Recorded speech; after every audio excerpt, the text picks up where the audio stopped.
The Incas began to grow as an empire from around 1430 in the Peruvian Andes.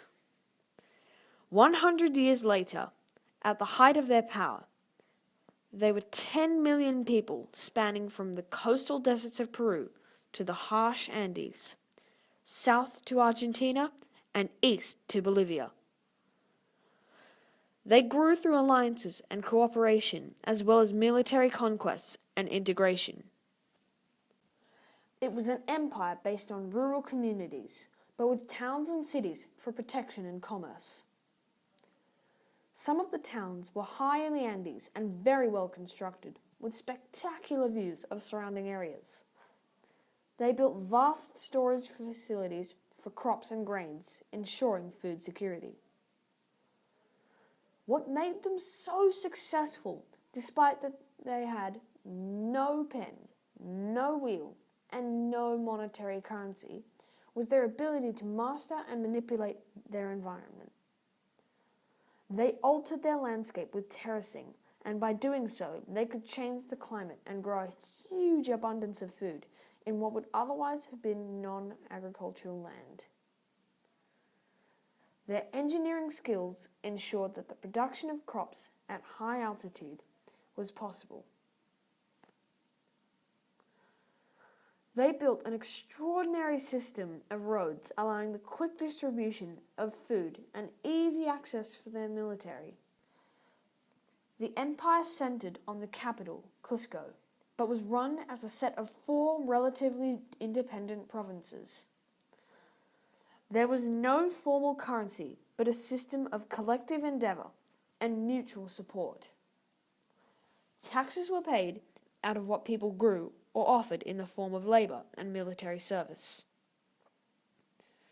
This ability to militarize society was a key to rapid expansion of the Incan Empire.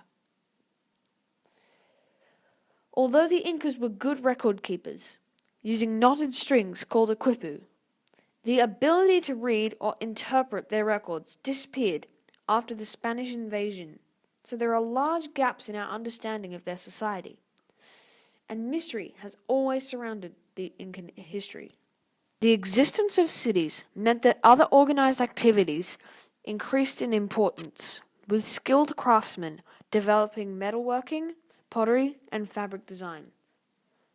Art and precious metals, which were much rarer than in previous Peruvian civilizations, appear to have been important symbols of status. Music had been an important place in society, with drums, pipes, and other woodwind instruments being relatively common. Royalty and nobles had a broad education, but the majority of people would focus on vocational training that would serve them well in earning a living.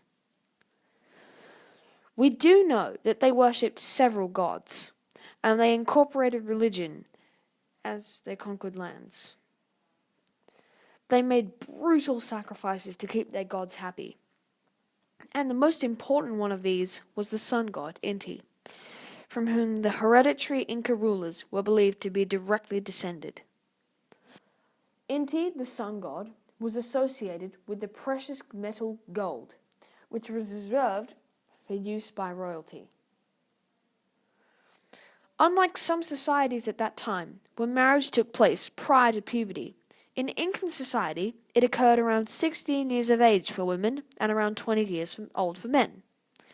However, unlike most modern societies, it was a business-like arrangement between similar families rather than a celebration of love. Despite the harsh environment in the Andes, the Incan diet was diverse thanks to terracing and included a range of grains and vegetables. Maize, potatoes, tomatoes, chili, and other common foods were all standard in the Incan Empire and introduced to Europe after the Spanish invasion. At the time of the Spanish invasion, the Incas have evolved into a stable and settled society that was prosperous and culturally rich.